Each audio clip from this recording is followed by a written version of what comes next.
നമസ്കാരം. ഹലോ ഡോക്ടറിൻ്റെ പുതിയൊരു അധ്യായത്തിലേക്ക് സ്വാഗതം. നമ്മളിൽ ഇന്നിൽ പലരും അനുഭവിക്കുന്ന ഒരു പ്രധാന പ്രശ്നമാണ് സ്റ്റെപ്പ് കയറുമ്പോൾ തുമ്മുമ്പോഴൊക്കെ ഉണ്ടാകുന്ന അറിയാതെ മൂത്രം പോകുന്ന ഒരവസ്ഥ. ഈ അവസ്ഥയെക്കുറിച്ചാണ് ഹലോ ഡോക്ടർ ഇന്ന് സംസാരിക്കുന്നത്. ഈ വിഷയത്തിൽ ഇന്ന് നമ്മളോടൊപ്പം ചേരുന്നത് കോട്ടയം ഗവൺമെൻറ് മെഡിക്കൽ കോളേജിലെ യൂറോളജി വിഭാഗം അസിസ്റ്റന്റ് പ്രൊഫസറായിട്ടുള്ള ഡോക്ടർ സുജിത് എം ജോസ് ആണ്. ഡോക്ടർ, ഹലോ ഡോക്ടറിലേക്ക് സ്വാഗതം. നമസ്കാരം. ഡോക്ടർ, ഈ നിയന്ത്രണമില്ലാതെ ഈ മൂത്രം പോകുന്നൊരവസ്ഥ, ഇതിന് പ്രധാനപ്പെട്ട കാരണം അതെന്തായിരിക്കും? അറിയാതെ മൂത്രം പോകുന്ന അവസ്ഥയ്ക്കാണ് യൂറിനറി ഇൻകോണ്ടിനൻസ് എന്ന് പറയുന്നത്. ഇത് രണ്ട് രീതിയിലുണ്ട്. ചില ആൾക്കാരിൽ മൂത്രം ഒഴിക്കാൻ മുട്ടിയിട്ട് ബാത്റൂമിൽ എത്തുന്നതിന് മുന്നേ മൂത്രം ഇറ്റിപ്പോകുന്ന ഒരു അവസ്ഥയുണ്ട്. കൂടെ കൂടെ മൂത്രം ഒഴിക്കാൻ മുട്ടുന്ന ഒരവസ്ഥ. അതിന് അർജൻസിയും അർജൻ ഇൻകോണ്ടിനൻസ് എന്ന് പറയും. ചില ആൾക്കാരിൽ ചുമയ്ക്കുമ്പോൾ, തുമ്മുമ്പോൾ, ഭാരമുള്ള വസ്തുക്കൾ എടുക്കുമ്പോൾ, കയറ്റം കയറുമ്പോഴൊക്കെ മൂത്രം അറിയാതെ പോകുന്നു. അതിന് സ്ട്രെസ് ഇൻകോണ്ടിനൻസ് എന്ന് പറയും. ഇത് രണ്ടും രണ്ട് കാര്യങ്ങളാണ്. ചില ആൾക്കാരിൽ ഇത് രണ്ടും കൂടെ കാണുന്നു. അവർക്ക് മിക്സഡ് യൂറിനറി ഇൻകോണ്ടിനൻസ് എന്ന് പറയുന്നു. സ്ട്രെസ് യൂറിനറി ഇൻകോണ്ടിനൻസ് അഥവാ ചുമയ്ക്കുമ്പോൾ തുമ്മുമ്പോഴൊക്കെ മൂത്രം പോകുന്നത് മൂത്രസഞ്ചിയെയും മൂത്രനാളീനെയും സപ്പോർട്ട് ചെയ്യുന്ന ഫേഷ്യയും മസിൽസും ഉള്ള വീക്ക് ആകുന്ന സമയത്ത് മൂത്രം അറിയാതെ പോകുന്ന ഒരു കാര്യമാണ്. അർജൻസി അഥവാ അർജി യൂറിനറി ഇൻകോണ്ടിനൻസ്, മൂത്രശങ്ക വന്നാൽ അപ്പം തന്നെ പോകണമെന്നുള്ള തോന്നലും അങ്ങനെ ബാത്റൂം എത്തുന്നതിന് മുന്നേ അറിയാതെ പോകുന്നതും മൂത്രസഞ്ചിയായിട്ട് ബന്ധപ്പെട്ട അസുഖങ്ങളുമായിട്ട് ബന്ധപ്പെട്ടതാണ്. ഡോക്ടർ, അതുപോലെ തന്നെ പറയുന്നത് കേട്ടിട്ടുണ്ട്, ഈ പുരുഷന്മാരെക്കാൾ കൂടുതൽ ഈ ഒരു അവസ്ഥ ഉണ്ടാകുന്നത് സ്ത്രീകളിലാണ് ഇന്ന് കണ്ടുവരുന്നത്. അപ്പോൾ അതിന് കാരണം അതെന്താണ്? അർജൻസിയും അർജി യൂറിനറി ഇൻകോണ്ടിനൻസും പുരുഷന്മാരിലും ഏറെക്കുറെ കാണാറുണ്ട്. പക്ഷേ സ്ട്രെസ് യൂറിനറി ഇൻകോണ്ടിനൻസ് കൂടുതലായിട്ടും കാണുന്നത് സ്ത്രീകളിലാണ്. അതിന് പ്രധാനമായ കാരണം എന്തെന്ന് വെച്ചാൽ, അവര് പ്രഗ്നൻസി ഡെലിവറിയിലൂടെ കടന്നു പോകുമ്പോൾ കുട്ടി വരുന്നതിന്റെ ഭാഗമായിട്ട് മൂത്രനാളീനെയൊക്കെ സപ്പോർട്ട് ചെയ്തിരിക്കുന്ന ഫേഷ്യൊക്കെ ലൂസ് ആകുന്നുണ്ട്. പിന്നെ അവർ പ്രഗ്നൻസിയിൽ പ്രൊജസ്ട്രോൺ എന്നുള്ള ഹോർമോണിന്റെ എഫക്റ്റ് ആയിട്ട് ഇതിന്റെ എല്ലാം സപ്പോർട്ട് ചെയ്തിരിക്കുന്ന ടിഷ്യൂസ് എല്ലാം ലൂസ് ആകുന്നുണ്ട്. അതുകൊണ്ടാണ് സ്ട്രെസ് യൂറിനറി ഇൻകോണ്ടിനൻസ് സ്ത്രീകൾക്ക് കൂടുതലായിട്ട് കാണുന്നത്. മാത്രമല്ല, സ്ത്രീകളുടെ മൂത്രനാളി പുരുഷന്മാരെ വെച്ച് നോക്കുമ്പോൾ ചെറുതാണ്. സ്ത്രീകളുടെ മൂത്രനാളി 3.5 സെന്റിമീറ്റർ മുതൽ 4 സെന്റിമീറ്റർ വരെ നീളമുള്ളൂ. പുരുഷന്മാരിൽ കുറെ കൂടെ നീളമുള്ള മൂത്രനാളിയാണ്. അതുകൊണ്ട് തന്നെ സ്ത്രീകളിൽ വയറ്റിലുണ്ടാകുന്ന മർദ്ദം പെട്ടെന്ന് താഴേക്ക് വരുമ്പോൾ അത് ലീക്കായി പോകാൻ ചെറിയ മൂത്രനാളിയുടെ കാരണം കൊണ്ടും അത് വൈഡ് ആയതുകൊണ്ടും അത് കൂടുതലായിട്ട് കാണുന്നു. ഡോക്ടർ, അതുപോലെ തന്നെ ഇതിനൊരു പരിഹാരം അല്ലെങ്കിൽ മറ്റേതെങ്കിലും ഒരു അവസ്ഥ കൊണ്ട്, മറ്റേതെങ്കിലും ഒരു രോഗാവസ്ഥ കൊണ്ട് ഇങ്ങനെ ഒരു സിറ്റുവേഷൻ ഉണ്ടാവുന്നുണ്ടോ? ഞാൻ ആദ്യം പറഞ്ഞ അർജി യൂറിനറി ഇൻകോണ്ടിനൻസ് അഥവാ അർജൻസി ഈ ബാക്കി കാരണം കൊണ്ട് കാണാം. അത് മൂത്രസഞ്ചിയുടെ ഒരു അസുഖമാണ്. മൂത്രസഞ്ചി നോർമലി മൂത്രം സ്റ്റോർ ആയിരിക്കുന്ന സമയത്ത്, മൂത്രസഞ്ചി എന്ന് പറഞ്ഞ ഒരു മസിലാണ്. അത് മൂത്രം സ്റ്റോർ ആവുന്ന സമയത്ത് അത് ലൂസായിട്ട് അത് മൂത്രത്തെ സ്റ്റോർ ചെയ്തിരിക്കണം. നമുക്ക് മൂത്രം ഒഴിക്കാൻ മുട്ടുന്ന സമയത്ത് ആ മസിൽ കൺട്രാക്ട് ചെയ്ത് മൂത്രം പുറത്തോട്ട് പോകണം. പക്ഷേ സ്റ്റോർ ചെയ്യുന്ന സമയത്ത് മൂത്രസഞ്ചിയിലെ മസിലുകൾ ആക്ടിവേറ്റ് ആയിട്ടിരിക്കുന്ന അവസ്ഥയിലാണ് ഈ അർജൻസിയും അർജി യൂറിനറി ഇൻകോണ്ടിനൻസും ഉണ്ടാവുന്നത്. അത് ഒന്നില്ലെങ്കിൽ നമ്മുടെ തലച്ചോറാണ് മൂത്രസഞ്ചിയെ കൺട്രോൾ ചെയ്യുന്നത്. തലച്ചോറിൽ നിന്ന് മൂത്രസഞ്ചിയിലേക്കുള്ള കൺട്രോളിന്റെ തലച്ചോറിലുള്ള അസുഖങ്ങളോ ആ വഴിയിലുള്ള അസുഖങ്ങളോ ആവാം. പാർക്കിൻസോണിസം അങ്ങനെയുള്ള അസുഖങ്ങളിലുള്ള ആൾക്കാരിൽ അതിൽ കാണാറുണ്ട്. അതുപോലെ തന്നെ ഡയബറ്റിസ് ആയിട്ട് വരുന്ന ആൾക്കാരിൽ ഇതേപോലെ ന്യൂറോപ്പതി മൂത്രസഞ്ചിയിലും ഉണ്ടാകാറുണ്ട്. അതും അവരിലും ഓവർ ആക്റ്റീവ് ബ്ലാഡർ പോലത്തെ ലക്ഷണങ്ങൾ കാണാറുണ്ട്. പിന്നെ വെറുതെ ഒരു കുഴപ്പമില്ലാത്ത ഒരാൾക്ക് പെട്ടെന്ന് മൂത്രം കൂടെ കൂടെ പോകണമെന്നുള്ള തോന്നലും മൂത്രം ബാത്റൂം എത്തുന്നതിന് മുന്നേ ഇറ്റിപ്പൂവൊക്കെ ഉണ്ടാവുകയാണെങ്കിൽ മൂത്രത്തിലെ അണുബാധ, മൂത്രത്തിലെ പഴുപ്പാണ് നമ്മൾ ആദ്യം നോക്കേണ്ടത്. ഇത് കൂടാതെ മൂത്രസഞ്ചിയിൽ കല്ലുകൾ ഉണ്ടെങ്കിലും ഇതേ അവസ്ഥകൾ, ഇതേ രോഗലക്ഷണങ്ങൾ വരാം. ശരി ഡോക്ടർ, അതുപോലെ ഈ ഒരു അവസ്ഥയെ തടയാൻ നമ്മൾ പ്രധാനമായിട്ടും ശ്രദ്ധിക്കേണ്ട കാര്യങ്ങൾ അതെന്തൊക്കെയാണ്? ഇതിന്റെ ചികിത്സ, സ്ട്രെസ് യൂറിനറി ഇൻകോണ്ടിനൻസിന്റെ ചികിത്സയെ കുറിച്ച് ഞാൻ ആദ്യം പറയാം. അത് മൂത്രനാളിക്കുള്ള ഒരു സപ്പോർട്ട് ഇല്ലാത്തത് കൊണ്ടാണ് ഈ ഒരു അസുഖം വരുന്നത്. അപ്പം അതിന് നമുക്ക് കൺസർവേറ്റീവ് ആയിട്ടുള്ള മെഷേഴ്സ് ആദ്യം ട്രൈ ചെയ്ത് നോക്കാം. കീഗിൾസ് എക്സസൈസ് എന്ന് പറയുന്ന മൂത്രനാളിന്റെ ചുറ്റുമുള്ള പേശികളെ ബലപ്പെടുത്തുന്ന എക്സസൈസ്, അത് ശരിയായ രീതിയിൽ ചെയ്താൽ 50% ആൾക്കാരിൽ അതിലൂടെ തന്നെ അവരുടെ രോഗശമനം ലഭിക്കുന്നതാണ്. പിന്നീടും എക്സസൈസ് ചെയ്തിട്ടും ലീക്ക് മാറുന്നില്ല, കൂടുതലായിട്ട് വരുവാണ്, ഒത്തിരി പാടുകൾ മാറ്റി മാറ്റി യൂസ് ചെയ്യേണ്ട ആൾക്കാരുണ്ടെങ്കിൽ ഇത് സർജിക്കലി ട്രീറ്റ് ചെയ്യാൻ പറ്റുന്ന ഒരു അസുഖമാണ്. 100% സർജിക്കലി നമുക്ക് അതിനെ ട്രീറ്റ് ചെയ്യാം. മൂത്രനാളിയുടെ അനക്കം കുറയ്ക്കുന്നതിന് മൂത്രനാളിയുടെ പുറകിൽ ഒരു മെഷ്, ടേപ്പ് പോലെ ഒരു കാര്യം വെക്കുന്ന വജൈനലിൽ കൂടെ ചെയ്യുന്ന ഒരു സർജറി ഉണ്ട്, TOT അഥവാ TVT എന്ന് പറയുന്ന സർജറീസ്. ഈ സർജറി ഒരു മിനിമലി ഇൻവേസീവ് സർജറിയാണ്. ഈ സർജറിയിലൂടെ ഇതിന് മാറ്റം വരും. പിന്നെ ഈ ഒരു സർജറിയിൽ നമ്മൾ ശ്രദ്ധിക്കേണ്ട കാര്യം എന്ന് പറഞ്ഞാൽ നമ്മൾ സിന്തറ്റിക് ആയിട്ടുള്ള ഒരു ടേപ്പാണ് മൂത്രനാളുടെ പുറകിൽ വെക്കുന്നത്. അപ്പം ചില ആളുകളിൽ, എല്ലാവരിലുമല്ല, ചില ആളുകളിൽ വജൈനൽ എപ്പിത്തീലിയം ഒക്കെ അട്രോപ്പീഡ് ആയിട്ടുള്ള ആൾക്കാരിൽ ഈ മെഷ് പുറത്തേക്ക് വരാനും വജൈനയിലേക്ക് വരാൻ ഒരു സാധ്യതയുണ്ട്. ചിലവരിൽ അത് മൂത്രസഞ്ചിയിലേക്ക് തള്ളപ്പെടാൻ ഒരു സാധ്യതയുണ്ട്. അങ്ങനെ വന്നാൽ അത് എടുത്ത് കളയുന്നത് കുറച്ചുകൂടെ ദുഷ്കരമായ, കുറച്ചുകൂടെ പ്രയാസമേറിയ സർജറിയാണ്. അപ്പം അങ്ങനെയുള്ള ആൾക്കാരിൽ ഇപ്പം നമുക്ക് വേറൊരു ഓപ്ഷൻ ഉള്ള എന്താന്ന് വെച്ചാൽ സ്വന്തം ശരീരത്തിന്റെ ഭാഗങ്ങൾ, അതായത് നമ്മുടെ അടിവയറ്റിന്റെ മസിലിന്റെ മേളിലുള്ള ഒരു ഫേഷ്യ ഉണ്ട്, റെക്ടസ് ഫേഷ്യ, അല്ലെങ്കിൽ കാലിലെ തൊടയുടെ മേളിലുള്ള ഫേഷ്യ റെക്ടസ് ഫേഷ്യ. ഈ ഫേഷ്യ നമുക്ക് ടേപ്പിന്റെ രൂപത്തിൽ മുറിച്ചെടുത്തിട്ട് ഇത് മൂത്രനാളിയുടെ പുറകിൽ വജൈനയിലൂടെയും വയറ്റിലെ മുറിവിലൂടെയും നിക്ഷേപിച്ചു കഴിഞ്ഞാൽ നമുക്ക് ഇതേ എഫക്റ്റുകൾ, പേഷ്യന്റ് ലീക്ക് മാറുന്ന രീതിയിലുള്ള എഫക്റ്റുകൾ ലഭിക്കുകയും ചെയ്യും. ഇത് സ്വന്തം ശരീരത്തിൽ നിന്ന് എടുക്കുന്ന ഒരു കാര്യമായതുകൊണ്ട് തന്നെ പിന്നീട് അതിന്റെ പാർശ്വഫലങ്ങൾ ആൾക്കാരിൽ ഉണ്ടാവാറില്ല. ഇതിന് ഓട്ടോലോഗസ് ലിങ്ക് സർജറീസ് എന്നാണ് പറയുന്നത്. ഡോക്ടർ ഇപ്പോൾ പറഞ്ഞു, ഈ സർജറിയുടെ കാര്യം പറഞ്ഞു. അപ്പോൾ ഈ ഒരു സർജറിയുടെ ഘട്ടത്തിലേക്ക് കടക്കുന്നത് ഏത് സമയത്താണ്? സാധാരണ മരുന്ന് കുടിച്ചു കഴിഞ്ഞാൽ പോകുന്ന ഒരു ഘട്ടമുണ്ടാവും, അതിന് ശേഷമാണല്ലോ സർജറിയിലേക്ക് കടക്കുന്നത്. ഈ സ്ട്രെസ് യൂറിനറി ഇൻകോണ്ടിനൻസ് എന്ന് പറയുന്ന ഒരു ക്വാളിറ്റി ഓഫ് ലൈഫിനെ ഡിപ്പെൻഡ് ചെയ്യുന്ന, ക്വാളിറ്റി ഓഫ് ലൈഫിനെ മോശപ്പെടുത്തുന്ന ഒരു അസുഖമാണ്. അപ്പൊ അത് പല രീതിയിലും പല ആൾക്കാരിലും അത് ബോധർസമാവുന്ന പല രീതിയിലാവാം. ഇപ്പം ഒത്തിരി ജോലി ചെയ്യുന്ന ആൾക്കാരിലൊക്കെ ആണെങ്കിൽ ചെറിയ ലീക്ക് തന്നെ അവർക്കൊരു ബുദ്ധിമുട്ടാവാം, അവരുടെ ജോലിയെ ബാധിക്കുന്നതാവാം. അപ്പൊ അങ്ങനെയുള്ള ആൾക്കാരിൽ അവർക്ക് എപ്പോഴാണോ ഈ ഒരു ഇൻകോണ്ടിനൻസ് അവർക്ക് ഒരു ബുദ്ധിമുട്ട് എന്നുള്ള രീതിയിൽ ഉള്ളതും അത് കൺസർവേറ്റീവ് മെഷേഴ്സ് ഇവിടെ മാറാതെ ഇരിക്കുകയും ചെയ്യുന്ന അവസ്ഥയിൽ ആർക്കും ഈ സർജറിയിലേക്ക് പോകാം. ഡോക്ടർ, അതുപോലെ തന്നെ നമ്മൾ ഇപ്പോൾ ശ്രദ്ധിക്കേണ്ടതായിട്ട് ഉള്ള കാര്യങ്ങളുണ്ടാവും. അപ്പോൾ ഏത് ഘട്ടത്തിലാണ് നമ്മൾ കുറച്ചുകൂടെ കൂടുതൽ ശ്രദ്ധയോടെ കൂടി ഒരു ചികിത്സ എന്നുള്ള രീതിയിലേക്ക് പോകേണ്ടത്? ഈ സ്ട്രെസ് ഇൻകോണ്ടിനൻസ് ഇനീഷ്യലി നമുക്ക് അങ്ങനെ ഉണ്ട് എന്ന് തോന്നിയാൽ ഇനീഷ്യലി തന്നെ നമുക്ക് അതിന്റെ സ്ട്രെസ് ഇൻകോണ്ടിനൻസ് വരുന്നത് മസിൽസ് വീക്ക് ആവുന്നത് കൊണ്ടാണ്, മൂത്രനാളിയുടെ മൂവ്മെന്റ് കൂടുന്നത് കൊണ്ട്. അപ്പം അങ്ങനെയുള്ള സമയങ്ങളിൽ നമുക്ക് ആദ്യം തന്നെ കറക്റ്റ് ആയിട്ടുള്ള കീഗിൾസ് എക്സസൈസ് ചെയ്ത് അതിനെ ഒരു മാറ്റം വരുമോ എന്ന് നോക്കണം.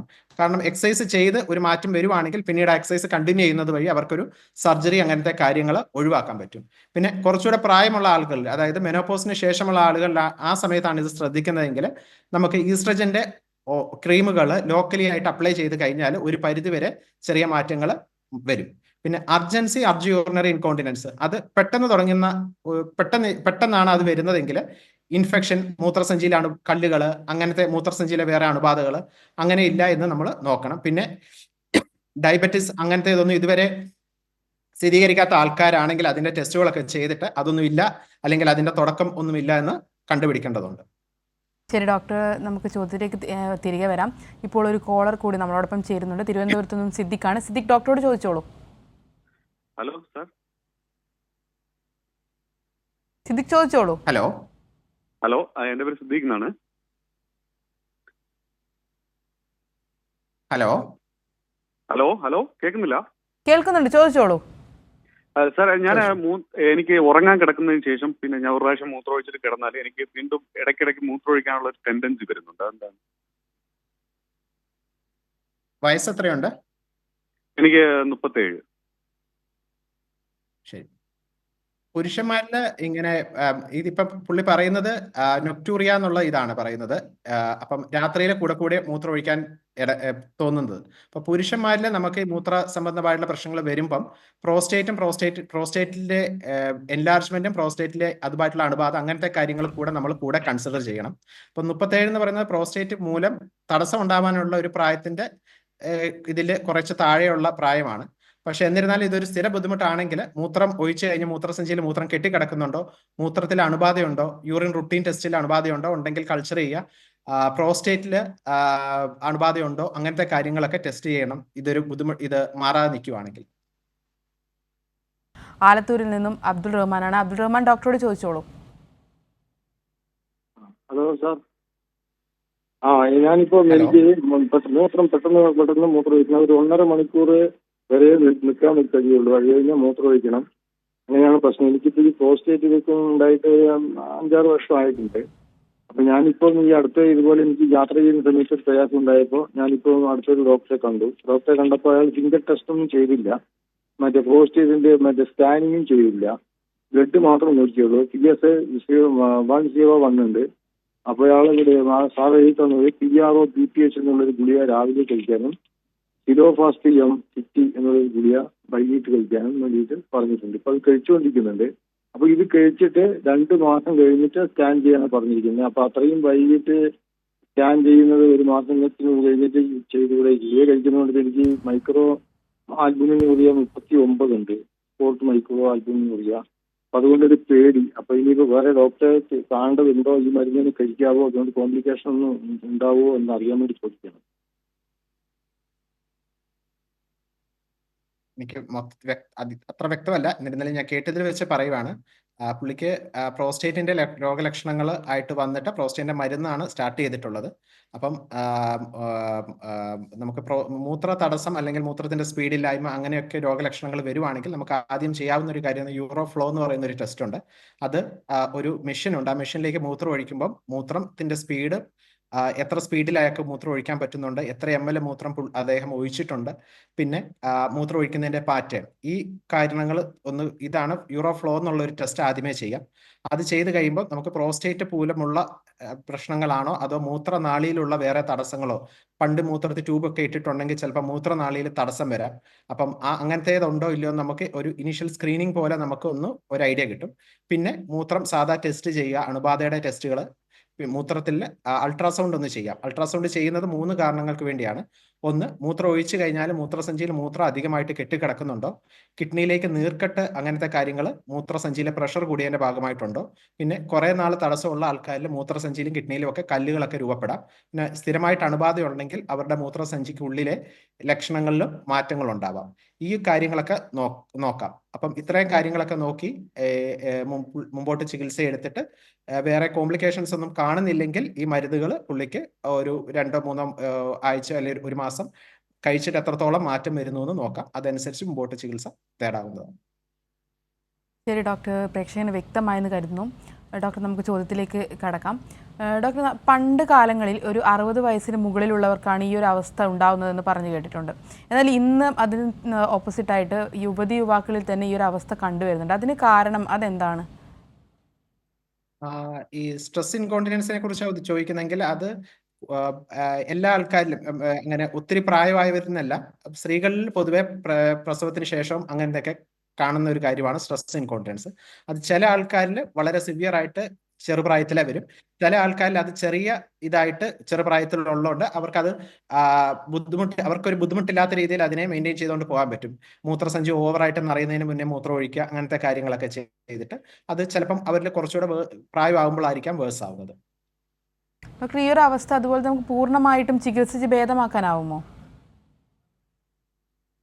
ഈ ചുമയ്ക്കുമ്പോഴേ, തുമ്മുമ്പോഴേ, ഭാരമുള്ള ഭക്ഷണം കാര്യങ്ങളൊക്കെ എടുക്കുമ്പോഴുള്ള മൂത്രം ലീക്കായി പോകുന്നത് എക്സസൈസിലൂടെ മാറ്റം വന്നില്ലെങ്കിൽ സർജറിയിലൂടെ പൂർണ്ണമായിട്ടും മാറ്റാവുന്ന കാര്യങ്ങളാണ്.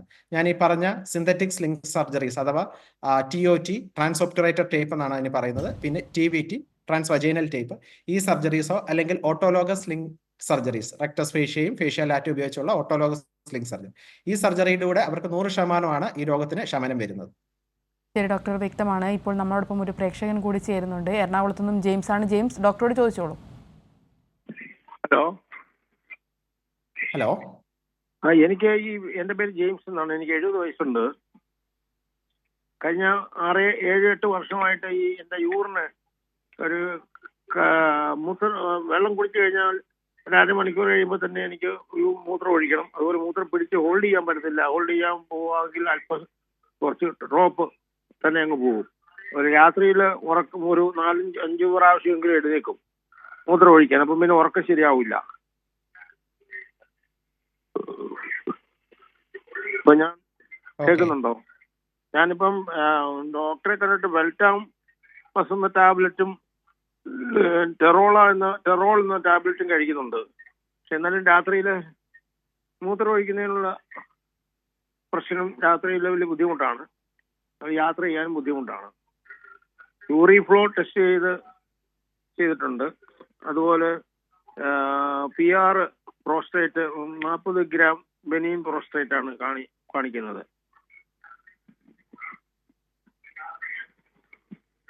ഇതിൽ എനിക്ക് പ്രത്യേകിച്ച് എടുത്തു പറയേണ്ട ഒരു കാര്യം എന്ന് പറഞ്ഞാൽ പ്രോസ്റ്റേറ്റിന്റെ സൈസും രോഗലക്ഷണങ്ങളും നമുക്ക് വലുതായിട്ട് കോറിലേറ്റ് ചെയ്യാൻ പറ്റില്ല. അപ്പം ആൾക്കാർക്ക് പൊതുവെ ഒരു ധാരണ ഉണ്ടാവാം, ചെറിയ സൈസ്, അതായത് പ്രോസ്റ്റേറ്റിന്റെ നോർമൽ സൈസ് 20 ഗ്രാം ആ ഒരു ഇതാണ്. പുരുഷന്മാരിലെ പ്രായമാവും തോറും അതിന്റെ വലിപ്പം കൂടുന്ന ഒരു ഗ്രന്ഥിയാണ് പ്രോസ്റ്റേറ്റ് ഗ്രന്ഥി. അപ്പം പ്രോസ്റ്റേറ്റിന്റെ വലിപ്പം കൂടുന്ന അനുസരിച്ച് രോഗലക്ഷണങ്ങളും കൂടും എന്നുള്ള ഒരു ധാരണ തെറ്റാണ്. കാരണം അത് പല പഠനങ്ങളിലും അത് പ്രൂവ് ചെയ്തിട്ടുണ്ട്. ഇത് പ്രോസ്റ്റേറ്റ് വോളിയവും രോഗലക്ഷണങ്ങളും തമ്മിൽ വലിയ കോറിലേഷൻ ഇല്ല എന്നുള്ളത്. ഉദാഹരണത്തിന് ഒരു 70 ഗ്രാമോളം പ്രോസ്റ്റേറ്റിന്റെ വലിപ്പമുള്ള ആൾക്കാരിൽ പ്രത്യേകിച്ച് രോഗലക്ഷണങ്ങളൊന്നും ഇല്ലാതെ കാണുന്ന ആൾക്കാരുണ്ട്. അതേസമയം ഒരു 30 ഗ്രാം ഒക്കെ വലിപ്പമുള്ള പ്രോസ്റ്റേറ്റ്, സിവിയർ 30-40 ഗ്രാം വലിപ്പമുള്ള പ്രോസ്റ്റേറ്റിൽ ഉള്ള ആൾക്കാരിൽ രോഗലക്ഷണങ്ങൾ അധികമായിട്ട് കാണാറുണ്ട്. അപ്പൊ അതിന്റെ സൈസ് വെച്ചിട്ട് നമുക്ക് രോഗലക്ഷണങ്ങളെ അടുക്കാൻ പറ്റില്ല. പിന്നെ ഈ ഒരു പ്രായത്തിൽ പുള്ളി പറഞ്ഞ ഒരു 70 വയസ്സുള്ള ഒരാളിൽ നമ്മൾ വേറെ അസുഖങ്ങൾ, ഷുഗർ, പണ്ട് സ്ട്രോക്ക് വല്ലതും വന്നിട്ടുണ്ടോ, അങ്ങനത്തെ തലച്ചോറിനെ ബാധിക്കുന്ന അസുഖങ്ങൾ, അങ്ങനത്തെ കാര്യങ്ങൾ ഇല്ലാന്ന് നോക്കണം. പിന്നെ മൂത്രം കെട്ടിക്കിടക്കുന്നതിന്റെ ഭാഗമായിട്ട് ഇപ്പം മൂത്രത്തിൽ പഴുപ്പുണ്ടോ ഇല്ലയോ എന്നുള്ളത് മൂത്രം ടെസ്റ്റ് ചെയ്യുന്നതിലൂടെ കാണണം. പിന്നെ ഇതെല്ലാം ഈ പുള്ളി പറഞ്ഞ മരുന്നെന്ന് പറഞ്ഞാൽ പ്രോസ്റ്റേറ്റ് ഗ്രന്ഥിയിലെ മസിൽസും ഉണ്ട്, ഗ്രന്ഥികളും ഉണ്ട്. അപ്പൊ മസിൽസിനെ റിലാക്സ് ആക്കാനും ഗ്രന്ഥികളെ ചുരുക്കാനുള്ള മരുന്നാണ് കോമൺ ആയിട്ട് നമ്മൾ രാത്രിയിൽ ആൾക്കാർ കഴിക്കുന്ന, ഇപ്പം ഈ പേഷ്യന്റ് പറഞ്ഞത് ഇതിനു മുമ്പത്തെ പേഷ്യന്റ് പറഞ്ഞതായിട്ടുള്ള മരുന്നുകളല്ല. അപ്പൊ ഈ മരുന്നുകൾ കഴിച്ചിട്ടും രോഗലക്ഷണ ശമനം ഇല്ലെങ്കിൽ പ്രോസ്റ്റേറ്റിന്റെ നെക്സ്റ്റ് ലെവൽ ഓഫ് ട്രീറ്റ്മെന്റ്, അതായത് സർജിക്കൽ ട്രീറ്റ്മെന്റിലേക്ക് പോകണം. അതിന് പ്രോസ്റ്റേറ്റിന് പല രീതിയിലുള്ള സർജറികൾ ഇപ്പോൾ അവൈലബിൾ ആണ്. TURP എന്ന് പറയുന്ന പ്രൊസീജിയർ മുതൽ ലേസർ വെച്ച് പ്രോസ്റ്റേറ്റിനെ റിമൂവ് ചെയ്യുന്ന സർജറികൾ വരെ അവൈലബിൾ ആണ്. അത് ഓരോ രോഗികളുടെ രോഗലക്ഷണങ്ങളും അവരുടെ റിസ്ക്കും ബ്ലീഡിങ്ങിന്റെ റിസ്ക് ഇതെല്ലാം നോക്കിയിട്ട് ഏത് ചികിത്സയാണ് അവർക്ക് ഉചിതമായിട്ടുള്ളത് എന്ന് നോക്കി സെലക്ട് ചെയ്യാവുന്ന കാര്യമാണ്. നമ്മളോടൊപ്പം ഒരു പ്രേക്ഷകൻ കൂടി ചേരുന്നുണ്ട്. ഇടുക്കിയിൽ നിന്നും സുനിലാണ്. സുനിൽ, ഡോക്ടറോട് ചോദിച്ചോളൂ. ഹലോ ചോദിച്ചോളൂ. ഹലോ കേൾക്കുന്നില്ലേ? ഹലോ കേൾക്കുന്നുണ്ടോ? കേൾക്കുന്നുണ്ട്, ചോദിച്ചോളൂ. ഞാൻ ഒരു ആക്സിഡന്റ് ആയിട്ട് കിടക്കുന്ന ആളാണ്. കാല് പാരാലിസിസ് വന്നിട്ട് ഇപ്പൊ കാല് കരിച്ചു, പക്ഷേ എഴുന്നേക്കാൻ പറ്റില്ല. അപ്പൊ അന്ന് 2.5 വർഷം മുമ്പാ അന്ന് ഈ ട്യൂബ് ഇട്ടിട്ടുണ്ടായിരുന്നു യൂറിൻ പോകാൻ വേണ്ടി. ട്യൂബ് ഇട്ട് 5-6 മാസത്തോളം ട്യൂബ് ഇട്ടു. ഇപ്പൊ എനിക്ക് ഞാനൊരു 2.5 വർഷം പോകുന്നു വീണ. അപ്പൊ ഈ അരക്കി പോയിട്ട് തളർന്നുപോയിട്ട് ശരിയായിരുന്നു. കാല് ചുരുക്കി വെച്ചിട്ടുണ്ടായിരുന്നേ. കാല് വീരണ്ടില്ല. അപ്പൊ എനിക്ക് എഴുന്നേറ്റ് നടക്കാൻ പറ്റില്ല. അപ്പൊ ഈ ട്യൂബ് ഒരു 5-6 മാസം ഇട്ടിട്ടുണ്ടായിരുന്നു യൂറിനില്. കേക്കാവോ? കേൾക്കാം, പറഞ്ഞോളൂ. യൂറിന് ട്യൂബ് ഇട്ടുണ്ട് 5-6 മാസത്തോളം ഇട്ടു. അത് കഴിഞ്ഞ് എടുത്തു. 2 വർഷമായി ട്യൂബൊക്കെ എടുത്തു കളഞ്ഞിട്ട്. പക്ഷെ മൂത്രം ഒഴിക്കുമ്പോൾ ഭയങ്കര പെയിൻ ഉണ്ട്. മൂത്രനാളത്തിന് ഭയങ്കര പെയിൻ. അതെന്താ സംഭവം? ഇദ്ദേഹം പറഞ്ഞതനുസരിച്ച് ഇയാൾക്ക് മൂത്രസഞ്ചിനെ സപ്ലൈ ചെയ്യുന്ന ഞരമ്പുകൾക്ക് ചതവ് വരാൻ സാധ്യതയുള്ള ഒരാളാണ്. അപ്പം ന്യൂറോജനിക് ബ്ലാഡർ എന്നുള്ള ഒരു അവസ്ഥയ്ക്ക് സാധ്യതയുള്ള ഒരാളാണ്. അപ്പം പുള്ളി ആദ്യം ചെയ്യേണ്ട യൂറോ ഡൈനാമിക്സ് എന്നുള്ള ഒരു ടെസ്റ്റ് പുള്ളിക്ക് ഒരു അത്യാവശ്യമാണ്. അത് മൂത്രസഞ്ചിയിലെ പ്രഷർ, മൂത്രം സ്റ്റോർ ചെയ്യുന്ന സമയത്തും മൂത്രം ഒഴിക്കുന്ന സമയത്തും മൂത്രസഞ്ചിയുടെ പ്രഷർ നോക്കിയിട്ട് പുള്ളിയുടെ മൂത്രം ഒഴിക്കുന്ന പാറ്റേണും കാര്യങ്ങളും പ്രഷറും എല്ലാം നോർമൽ ലെവലിലാണോ എന്ന് ഉറപ്പിക്കേണ്ട ഒരു ആവശ്യമുള്ള ഒരാളായിട്ട് എനിക്ക് തോന്നിക്കുന്നു. പിന്നെ പുള്ളി പറഞ്ഞതുപോലെ തന്നെ പുള്ളി കുറെ നാൾ മൂത്രം പോകാൻ ട്യൂബ് ഉണ്ടായിരുന്നു എന്ന് പറഞ്ഞു. ഇപ്പൊ ചില ആൾക്കാരിൽ മൂത്രം പോകാനിടുന്ന ട്യൂബിന്റെ റബ്ബറിനോട് അലർജി വന്നാൽ മൂത്രനാളിക്കുള്ളിൽ ചുരുക്കങ്ങൾ രൂപപ്പെടാം. അങ്ങനെ ചുരുക്കങ്ങൾ രൂപപ്പെട്ടിട്ടുണ്ടെങ്കിൽ മൂത്രം പോകുന്നതിന് സ്പീഡ് കുറവും മൂത്രനാളിയിൽ മൂത്രം പോകുന്ന സമയത്ത് വേദനയൊക്കെ ആയിട്ട് ആൾക്കാർ പറയാറുണ്ട്. അപ്പൊ അങ്ങനെ ഉണ്ടെങ്കിൽ ഒരു സിസ്റ്റോസ്കോപ്പി എന്ന് പറഞ്ഞ് മൂത്രനാളിയിലേക്ക് ലൈറ്റ് അടിച്ച് നോക്കുന്ന സിസ്റ്റോ യുറിത്രോസ്കോപ്പി എന്നുള്ള ഒരു ടെസ്റ്റ് വഴി മൂത്രനാളിയിലെ തടസ്സങ്ങളൊന്നും ഇല്ല എന്നുള്ള കാര്യങ്ങൾ നോക്കേണ്ടതായിട്ടുണ്ട്. പ്രേക്ഷകന് വ്യക്തമായെന്ന് കരുതുന്നു. ഡോക്ടർ, നമുക്ക് ചോദ്യത്തിലേക്ക് കടക്കാം. ഡോക്ടർ, ഈ ഒരു അവസ്ഥ കൊണ്ട് നമുക്ക് മറ്റേതെങ്കിലും രോഗം വരാനുള്ള സാധ്യതകൾ ഉണ്ടാവുന്നുണ്ടോ? ഈ യൂറിനറി ഇൻകോണ്ടിനൻസിൽ നമുക്ക് ഒരു പ്രശ്നം എന്ന് വെച്ചാൽ യൂറിൻ നമുക്ക് കണ്ടെയ്ൻഡ് ആയിട്ട് ഇരിക്കാൻ പറ്റാത്തതുകൊണ്ട് നമുക്ക് എപ്പോഴും മറ്റേ ലോക്കൽ ഏരിയ, അവിടുത്തെ സ്കിന്നിലേക്കൊക്കെ എപ്പോഴും യൂറിന്റെ കോണ്ടാക്ട് വന്നാൽ അവിടുത്തെ സ്കിന്നിൽ ലീഷൻസും അല്ലെ ഫംഗൽ ഇൻഫെക്ഷൻ അങ്ങനത്തെ കാര്യങ്ങളൊക്കെ വരാനുള്ളൊരു സാധ്യതയുണ്ട്. അത് ഒരു കാര്യം. പിന്നുള്ള എന്നാന്ന് വെച്ചാൽ എല്ലാ ഇൻകോണ്ടിനൻസും, അതായത് ഈ ചുമയ്ക്കുമ്പോൾ തുമ്മുമ്പോൾ മൂത്രം പോകുന്ന മൂത്രം ലീക്ക് ആകുന്ന എല്ലാം ഒരു സ്ട്രെസ് ഇൻകോണ്ടിനൻസ് ആകണമെന്നില്ല. ചില ആൾക്കാരിൽ ഓവർഫ്ലോ ഇൻകോണ്ടിനൻസ് എന്ന് പറയും. അതായത് മൂത്രസഞ്ചിയുടെ പവർ നഷ്ടപ്പെട്ട് മൂത്രസഞ്ചിക്ക് മൂത്രത്തെ പുറത്തോട്ട് കൊണ്ടുതള്ളാൻ പറ്റാതെ വരികയും അങ്ങനെ സഞ്ചിയിൽ ഇങ്ങനെ മൂത്രം കെട്ടിക്കിടന്നിട്ട് മൂത്രം തുളുമ്പി വരുന്നതും അതും ഒരു മൂത്രം ലീക്കായി പോകുന്ന അവസ്ഥയായിട്ടാണ് ചില ആൾക്കാർ പറയുന്നത്. അപ്പം അങ്ങനെയുള്ളവരിൽ മൂത്രസഞ്ചിയുടെ പ്രഷർ കൂടി കിഡ്നിയിലേക്ക് നീർക്കെട്ട് പോയിട്ട് കിഡ്നിയുടെ പ്രവർത്തനത്തെ ബാധിക്കാനും സാധ്യതയുണ്ട്. അങ്ങനെയും ചില ആൾക്കാരിലെ കാണാറുണ്ട്. ഡോക്ടർ, അതുപോലെ തന്നെ നമ്മുടെ സർക്കാർ സംവിധാനത്തിൽ ഇന്ന് ഇതിന് വേണ്ട ചികിത്സാ രീതി അതെന്തൊക്കെയാണെന്നൊന്ന് ബ്രീഫ് ചെയ്യാമോ? ഈ സ്ട്രെസ് ഇൻകോണ്ടിനൻസ് എന്നുള്ള എല്ലാ സർജിക്കൽ ട്രീറ്റ്മെന്റും ഞാൻ പറഞ്ഞ സിന്തറ്റിക് സ്ലിങ്സും ഓട്ടോലോഗസ് സ്ലിങ്സും നമുക്ക് സർക്കാർ സംവിധാനത്തിൽ ലഭ്യമായിട്ടുള്ള കാര്യമാണ്. പിന്നെയുള്ളത് പ്രോസ്റ്റേറ്റിന്റെ ചികിത്സകളും സർക്കാർ സംവിധാനങ്ങളിൽ പുരുഷന്മാരിലുള്ള മൂത്ര തടസ്സത്തിനുള്ള ഇതിനാണ് പ്രോസ്റ്റേറ്റ് ചികിത്സ എന്ന് പറഞ്ഞത്. പ്രോസ്റ്റേറ്റിന്റെ ചികിത്സകളും നമുക്ക് അവൈലബിൾ ആണ്. പിന്നീട് ഇതിൽ ഞാനിപ്പോൾ പറയാത്ത ഒരു കാര്യം, നമുക്ക് ഈ അർജി യൂറിനറി ഇൻകോണ്ടിനൻസ് എന്ന് പറയുന്നത്, അതായത് മൂത്രശങ്ക വന്നാൽ അപ്പം തന്നെ പോകണമെന്നുള്ളത് ബേസിക്കലി നമുക്ക് മരുന്നിൽ ഒരു പരിധി വരെ കൺട്രോൾ ആക്കാവുന്ന ഒരു കാര്യമാണ്. അതിന് എഫക്റ്റീവ് ആയിട്ടുള്ള മരുന്നുകൾ 2 കാറ്റഗറിയിലുള്ള മരുന്നുകളുണ്ട്. ആ 2 കാറ്റഗറിയിലുള്ള പല മരുന്നുകളിൽ പല ഡോസുകളിൽ ആൾക്കാർക്ക് ഫലപ്രദമായിട്ട് വരാറുണ്ട്. പക്ഷെ ചില ആൾക്കാരിൽ ഈ ഓവർ ആക്റ്റീവ് ബ്ലാഡർ എന്നുള്ള ഒരു അസുഖം പോലെ തന്നെ അതുണ്ട്. അതായത് നോർമലി ഒരാൾ ഒരു മാക്സിമം ഒരു 7 തവണയായിരിക്കും പകൽ സമയങ്ങളിൽ മൂത്രം ഒഴിക്കേണ്ടി വരിക. പക്ഷെ ചില ആൾക്കാരിൽ അത് വളരെ ക്രമാതീതമായിട്ട് കൂടെ മൂത്രം പോകേണ്ട വരും. അത് 20-30 തവണയൊക്കെ പകൽ സമയങ്ങളിൽ മൂത്രം ഒഴിക്കാൻ പോകുന്നു. അത് അവരുടെ ക്വാളിറ്റി ഓഫ് ലൈഫിനെ തന്നെ മോശമായിട്ട് ബാധിക്കുന്ന രീതിയിൽ അതിനെ വരുവാണെങ്കിൽ നമുക്കതിൽ ബ്ലാഡറിലേക്ക് ഇഞ്ചെക്ട് ചെയ്യാവുന്ന ബോട്ടോക്സ് ഇഞ്ചക്ഷൻ എന്നുള്ള ഒരു ചികിത്സയുണ്ട്. അതും ഒരു മിനിമലി ഇൻവേസീവ് ആയിട്ടുള്ള ഒരു ചികിത്സയാണ്. ബോട്ടോക്സ് ടോക്സിൻ മസിൽസിനെ താൽക്കാലികമായിട്ട് പാരാലിസ് ചെയ്യും. അപ്പം അത് മൂത്രസഞ്ചിയിലെ മസിലുകളിലേക്ക് നമ്മൾ പല സ്ഥലങ്ങളിലായിട്ട് ഇഞ്ചെക്ട് ചെയ്യുമ്പോൾ അവർക്കൊരു 6 മുതൽ 9 മാസം വരെ ആ രോഗശമനം ഉണ്ടാകും. ഇതിന്റെ ഒരു കുഴപ്പം എന്ന് പറഞ്ഞാൽ ഈ ഇഞ്ചക്ഷൻ പിന്നെ റിപ്പീറ്റ് ചെയ്യേണ്ടതുണ്ട്. ഓരോ തവണ റിപ്പീറ്റ് ചെയ്യുമ്പോൾ അതിന്റെ എഫക്ടിവിറ്റി കുറയത്തില്ല. പക്ഷെ അത് ഒരു ഇഞ്ചക്ഷന്റെ കാലാവധി മാക്സിമം 6 മുതൽ 9 മാസം വരെയാണ് ആൾക്കാരിൽ കിട്ടുന്നത്. ഈ ചികിത്സകളെല്ലാം നമുക്ക് ഗവൺമെന്റിലും പ്രൈവറ്റിലും നമ്മുടെ നാട്ടിൽ അവൈലബിൾ ആണ്. ശരി ഡോക്ടർ, ഇപ്പോൾ നമ്മളോടൊപ്പം ഒരു പ്രേക്ഷകൻ കൂടി ചേരുന്നുണ്ട്. എറണാകുളത്ത് നിന്നും സെയിന്റ് സേവ്യറാണ്. സെയിന്റ് സേവ്യർ, ഡോക്ടറോട് ചോദിച്ചോളൂ. സാറേ, ഗുഡ് ആഫ്റ്റർനൂൺ സാർ.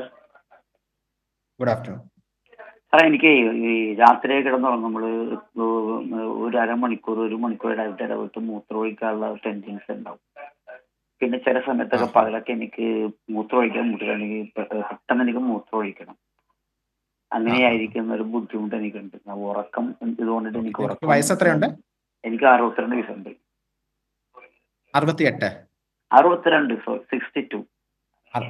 62. നിങ്ങൾ ഈ ഒരു ബുദ്ധിമുട്ടിന് എന്തെങ്കിലും മരുന്നുകൾ എന്തെങ്കിലും കഴിച്ചു തുടങ്ങിയിട്ടുണ്ടോ? ഞാൻ ഇതിക്ക് മുമ്പേ എനിക്ക് ഡോക്ടർ ഒരു ഗവൺമെന്റ് ഡോക്ടർ മെഡിസിൻ ചെയ്തെന്ന്. പക്ഷെ അത് കഴിക്കും തോറും എന്റെ കൈകാലുകളിലൊക്കെ ഞരമ്പിനൊക്കെ ഒരു ചെറിയൊരു പ്രശ്നമൊക്കെ എനിക്ക് തോന്നി. എന്തോ ഒരു വലിയ പോലെ ഞാൻ ആ മരുന്ന് നിർത്തി തന്നെ. ഓക്കെ, എനിക്ക് തോന്നുന്നത് നിങ്ങൾ മൂത്രസഞ്ചിയും പ്രോസ്റ്റേറ്റും ഒക്കെ ആയിട്ടുള്ള ബേസിക് ടെസ്റ്റുകളൊക്കെ ഒന്ന് ചെയ്യാൻ ആവശ്യമുള്ള ഒരാളായിട്ട് തോന്നുന്നു. നിങ്ങൾക്ക് അടുത്തുള്ള യൂറോളജിസ്റ്റിന്റെ അടുത്തോ അല്ലെങ്കിൽ ഡോക്ടറിന്റെ അടുത്തോ പോയിട്ട് യൂറിൻ ആദ്യം നിങ്ങൾ ടെസ്റ്റ് ചെയ്യുക. അണുക്കളുണ്ടോ അണുബാധയുണ്ടോ എന്നുള്ള കാര്യങ്ങൾ നോക്കുക. പിന്നെ ഡോക്ടർ പരിശോധിക്കും പ്രോസ്റ്റേറ്റ് ഗ്രന്ഥിയും മൂത്രമൊഴിക്കുന്ന ഭാഗങ്ങളും ഒക്കെയുള്ള പരിശോധന. പിന്നെ ആവശ്യമെങ്കിൽ ഡോക്ടർ നിങ്ങളോട് മൂത്രത്തിന്റെ സ്പീഡ് നോക്കുന്ന, ഞാൻ നേരത്തെ പറഞ്ഞു, യൂറോഫ്ലോ എന്നുള്ള ടെസ്റ്റും പിന്നെ മൂത്രസഞ്ചിയുടെയും പ്രോസ്റ്റേറ്റ് ഗ്രന്ഥിയുടെയും സ്കാന്, ഇതൊക്കെ ഒന്ന് നോക്കേണ്ടതുണ്ട്. ഇതിന്റെ എല്ലാം ഈ പറഞ്ഞ കാര്യങ്ങളുടെ എല്ലാത്തിന്റെയും ഫലങ്ങൾ അനുസരിച്ച് വേണം നിങ്ങൾക്ക് ചികിത്സ എന്ത് വേണമെന്ന് പറയാൻ. ശരി ഡോക്ടർ, പ്രേക്ഷകന് വ്യക്തമായെന്ന് കരുതുന്നു. അറിയാതെ മൂത്രം പോകുന്ന അവസ്ഥയും ചികിത്സാ രീതികളെക്കുറിച്ചുമാണ് ഹലോ ഡോക്ടർ ഇത്രയും സമയം സംസാരിച്ചത്. ഈ വിഷയത്തിൽ നമ്മളോടൊപ്പം ചേർന്നിരുന്നത് കോട്ടയം ഗവൺമെൻറ് മെഡിക്കൽ കോളേജിലെ യൂറോളജി വിഭാഗം അസിസ്റ്റന്റ് പ്രൊഫസറായിട്ടുള്ള ഡോക്ടർ സുജിത് എം ജോസാണ്. ഡോക്ടർ നന്ദി. ഹലോ ഡോക്ടറിന് ഇന്നത്തെ സമയം ഇവിടെ അവസാനിക്കുകയാണ്.